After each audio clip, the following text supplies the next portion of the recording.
Next हम देखेंगे iteration और लूपिंग स्टेटमेंट। जैसे मैंने पहले भी बताया, लूपिंग स्टेटमेंट क्या होती है, पर्टिकुलर नंबर ऑफ़ टाइम्स आपका पर्टिकुलर स्टेटमेंट बार बार एग्जीक्यूट होता है जब तक आपने जो भी रेंज दी है या कंडीशन दे दी है वो फुलफ़िल नहीं हो जाता। ठीक है, तो इसलिए इसको इटरेशन या लूपिंग स्टेटमेंट भी कहा जाता है। द इटरेशन स्टेटमेंट और repetition statement allow a set of instructions to be performed repeatedly until a certain condition is fulfilled. जब तक सर्टेन कंडीशन फुलफिल नहीं होती जब तक आपका वो लूप चलता रहता है।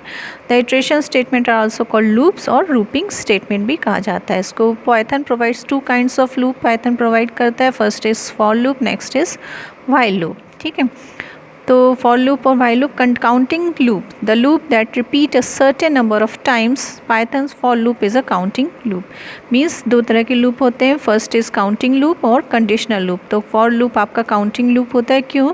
क्योंकि इसमें क्या है, आप एक रेंज स्पेसिफाई कर देते हो और उस पर्टिकुलर रेंज तक आपका लूप चलता रहता है काउंट कर करके, वन वन बढ़ाकर। ठीक है, next is conditional loop, the loops that repeat until a certain thing happens, that is they keep repeating as long as some condition is true। means इसमें क्या होता है, while loop में आप एक कंडीशन दे देते हो और वो लूप जब तक चलता रहता है जब तक ये कंडीशन फॉल्स नहीं हो जाती। मीन्स जब तक आपकी कंडीशन ट्रू है जब तक आपका लूप चलता रहेगा। ठीक है, इसलिए इसको कंडीशनल लूप कहा जाता है। तो फर्स्ट हम फॉर लूप को देख लेते हैं। The for loop of Python is designed to process the items of any sequence such as list or string one by one। ठीक है, तो इसमें एक सीक्वेंस फॉलो होता है और वन बाय वन वो चाहे आपका डिजिट्स में हो या स्ट्रिंग में हो वो सीक्वेंस को परफॉर्म करता है for loop. The general form of for loop is given as below.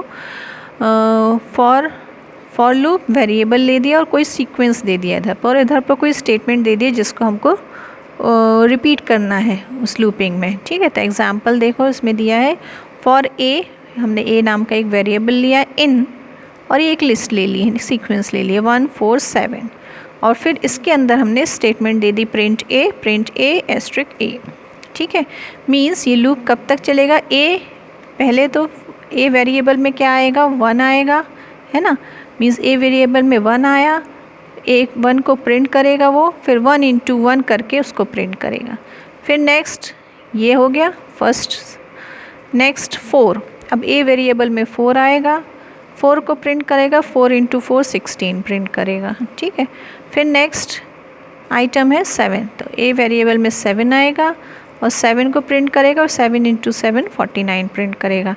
और फिर इधर पर ये रेंज ख़त्म हो गई, 3 ही आइटम थे, तो ये लूप अब यहाँ पर बंद हो जाएगा और एग्जीक्यूशन बाहर आ जाएगा, जो हमारा कर्सर है वो बाहर आ जाएगा। ठीक है, तो a for loop in Python is processed as the loop variable is assigned the first value in the sequence, all the statement in the body of for loop are executed with assigned value of loop variable once the step 2 is over। the वो ये वही चीज़ है जो मैंने आपको अभी समझाया है ना।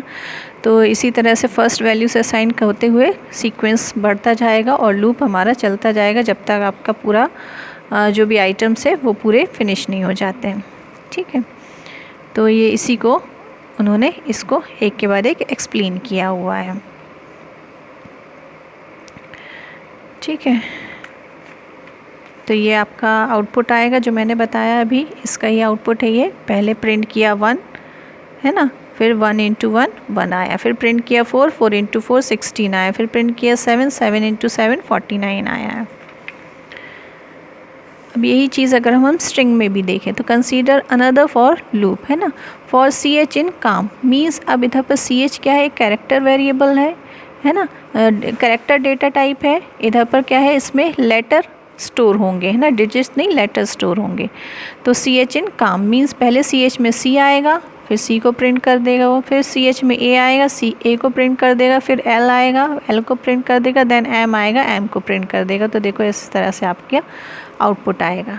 ठीक है, तो ये क्लियर हुआ। और भी एग्जांपल्स दिए हैं फॉर लूप के, जैसे इधर पर ये तीनों को इनटू करके क्यूब निकालना है, तो पहले 1 का क्यूब, देन 2 का क्यूब, देन 3 का क्यूब, है ना। इस तरह से हम फॉर लूप को का एग्जाम्पल दिया हुआ है इसमें। अब देखो इधर पर एक टेबल दिया प्रोग्राम दिया हुआ है कि हमको एक 5 का टेबल प्रिंट करना है। तो सिंपल है, हम एक वेरिएबल ले लेंगे, उसमें 5 ले लेंगे और रेंज हम कर देंगे जहाँ तक हमको टेबल प्रिंट करनी, मीन्स फॉर एग्जांपल 10 तक करनी है। तो जैसे मैंने बताया था, रेंज के एक पहले तक हमारी लूपिंग चलती है। तो 1 से स्टार्ट होकर 10 तक चलेगी और हर एक स्टेप में हम क्या करेंगे, num into A equals to num asterisk A, means num 5 into A. पहले 5 1 से इंटू होगा, देन लूप चलेगा, 5 2 से इंटू होगा, देन लूप चलेगा, 5 3 से इंटू होगा और इंटू होकर ये पूरी टेबल प्रिंट कर देगा वो। ठीक है।